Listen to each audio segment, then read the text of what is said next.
Assalamualaikum warahmatullahi wabarakatuh. Ketemu lagi dengan saya, Susi Nopalina di channel Ekonomi Asik. Kali ini kita akan membahas tentang distribusi pendapatan. Ayo belajar ekonomi di channel Ekonomi Asik aja. Indikator pencapaian kompetensinya yang akan kita pelajari di sini adalah menganalisis distribusi pendapatan nasional. Pendapatan nasional kita ketahui adalah jumlah pendapatan masyarakat suatu negara dalam satu tahun. Telah kita pelajarin sebelumnya pendapatan per kapita. Jadi pendapatan nasional, pendapatan per kapita, dan distribusi pendapatan nasional ini akan lebih jelas lagi supaya kita bisa menentukan apakah negara itu disebut negara yang makmur atau tidak. Tinggi rendahnya pendapatan nasional dipengaruhi oleh produktivitas penduduknya. Pendapatan nasional yang tinggi diiringi dengan penekanan jumlah penduduk akan mempengaruhi pendapatan per kapita suatu negara. Pendapatan per kapita yang disertai adanya pemerataan distribusi pendapatan menunjukkan kemakmuran dan kesejahteraan masyarakat. Jika pendapatan nasional dikatakan sebagai salah satu indikator kemakmuran sebuah negara. Dengan pemerataan distribusi pendapatan di suatu wilayah atau negara, maka tingkat kesenjangan antara si kaya dan si miskin tidak akan terlalu tinggi. Hasilnya, setiap orang mendapatkan fasilitas dan penghidupan yang layak atau setara. Distribusi pendapatan adalah penyebaran pendapatan suatu wilayah secara luas. Distribusi pendapatan dikatakan adil bila merata ke seluruh lapisan masyarakat yang benar-benar membutuhkan dan sesuai target. Dengan data distribusi pendapatan, pemerintah dapat mengetahui tinggi rendahnya kesejahteraan dan kemakmuran masyarakat secara merata di suatu negara. Distribusi pendapatan yang merata kepada masyarakat akan mampu menciptakan perubahan dan perbaikan suatu negara seperti peningkatan pertumbuhan ekonomi, pengentasan kemiskinan, mengurangi pengangguran, dan perbaikan kehidupan ekonomi lainnya. Apa sih tujuannya dengan adanya distribusi pendapatan nasional ini? Dengan adanya distribusi, kita akan mengetahui peningkatan taraf hidup masyarakat menjadi lebih baik. Masyarakat bisa membangun kesejahteraan umum. Kedua, memberikan hak dan keadilan bagi setiap warga negara. Setiap orang dapat menikmati fasilitas yang sama dan setara. Dan yang ketiga, tujuannya adalah menghindarkan dari risiko kriminalitas, khususnya perampokan, penipuan, maupun pencucian uang. Setiap orang mampu memenuhi kebutuhannya sehingga tindak kejahatan bisa dihindari. Yang ketiga adalah yang keempat adalah menumbuhkan rasa solidaritas dan sosial yang tinggi antar lapisan masyarakat. Sebagai contoh berupa penyaluran zakat kepada yang membutuhkan. Faktor-faktor apa saja yang mempengaruhi adanya distribusi atau pemerataan pendapatan? Yang pertama, pemerataan pembangunan di setiap wilayah juga berdampak pada distribusi ini. Infrastruktur nyatanya menjadi bagian dari transportasi, teknologi industri, dan sistem pendidikan suatu wilayah. Yang kedua adalah pertumbuhan penduduk juga ikut berpengaruh karena semakin tinggi pertumbuhan penduduk yang tidak diselingin dengan kenaikan pendapatan nasional akan membuat pendapatan per kapita lebih kecil. Selanjutnya, nilai tukar mata uang mempengaruhi distribusi ini, khususnya atas penyelesaian pekerjaan. Industri kecil yang membutuhkan perekonomian, negara akan kesulitan dalam melakukan produksi karena penggadaan barang impor diikuti dengan nilai tukar mata uang asing yang tinggi. Selanjutnya adalah investasi. Investasi juga bagian dari pendapatan. Investasi yang terlalu banyak pada proyek padat modal akan menghambat pendistribusian pendapatan kepada pekerja. Pengangguran pun bertambah dan kesenjangan ekonomi juga ikut meningkat. Selanjutnya adalah kebijakan pemerintah seperti sistem ekonomi Pancasila mempengaruhi pendistribusian pendapatan. Misalnya, kebijakan subsidi pajak untuk jenis usaha UMKM untuk meningkatkan kapasitas produksi. Peran lembaga keuangan juga penting dalam menyalurkan dana untuk kebutuhan konsumen atau konsumsi maupun bisnis.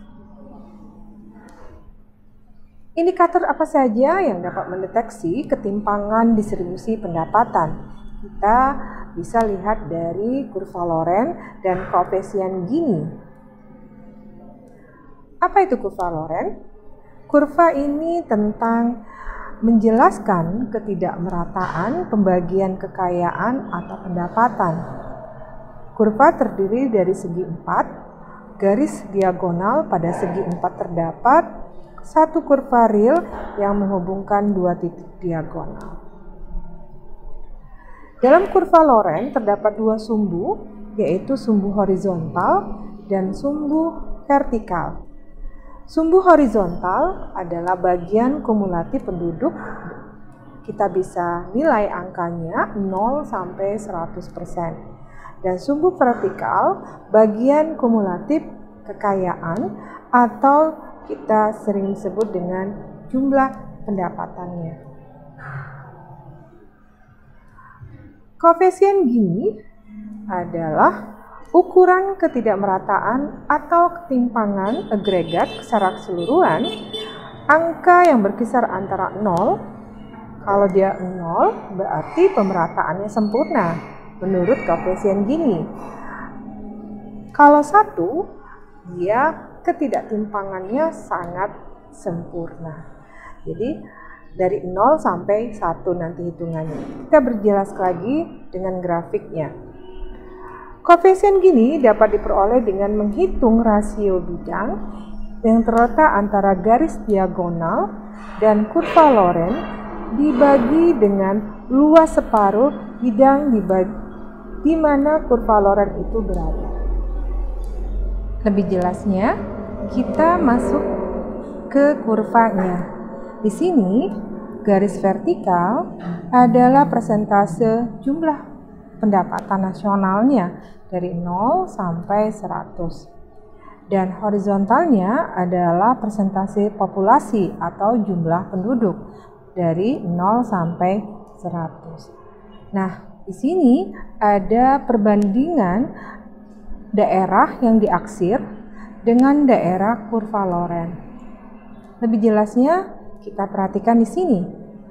Besarnya ketimpangan digambarkan pada daerah yang diaksir. Ini daerah yang saya warnakan. Itu menunjukkan daerah yang adanya ketimpangan. Sedangkan koefisien Gini atau Gini rasio perbandingan antara luas daerah A yang kita aksir ini dengan luas daerah B, C, D. Jadi segitiganya ini. Berapa perbandingannya antara daerah yang diaksir dengan daerah segitiga ini.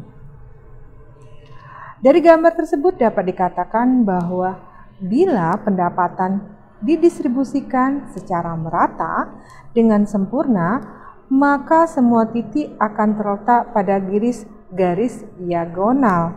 Nah, jadi garisnya ini semakin dia mendekatin garis diagonalnya, maka pendistribusiannya sangat sempurna. Artinya tidak ada kesenjangan antara si kaya dan si miskin. Berarti nilainya 0. Dengan demikian, angka koefisien sama dengan 0. Sebaliknya, bila hanya satu pihak saja yang menerima seluruh pendapatan di garis yang vertikal tadi, maka luas daerah yang diaksir sama dengan daerah luas segitiga. Artinya di sini dia selesai menjauh, daerahnya sama. Semakin dia menjauh, semakin dia mendekati garis BCD, artinya tingkat ketimpangan sangat tinggi. Nah, mendekati daerah C, jadi 1 atau nilainya koefisien gininya adalah 1, artinya ketimpangan sangat sempurna atau 1.